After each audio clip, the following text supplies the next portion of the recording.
Hi అండి, నా పేరు రోహిణి. ఈరోజు చూపిస్తుంది సెకండ్ పార్ట్ అండి. ఫ్రంట్ భాగం చూపిస్తున్నాను. మీరు సెంటర్ పాయింట్ నుంచి అలా సెంటర్ పాయింట్ నుంచి షేప్ పట్టి ఆ, పెద్ద టక్స్ ఉంటుంది కదా, టక్స్ వరకు పట్టుకొని పెట్టుకోవాలి.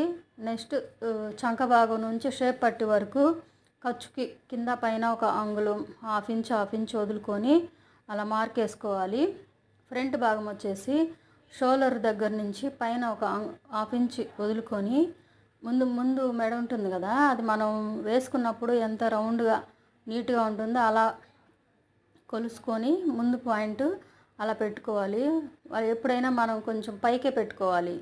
ఒక హాఫ్ ఇంచ్ కానీ ఇంచు కానీ పైకి పెట్టుకుంటే కటింగ్లో పోయినా చక్కగా మనకు వస్తుంది. అలా 4 హుక్స్ కాడకి పెట్టుకోవాలండి. అలా పెట్టుకోండి, బాగా వస్తుంది. నచ్చితే లైక్ చేయండి, షేర్ చేయండి, సబ్స్క్రైబ్ చేసుకోండి. Thank you.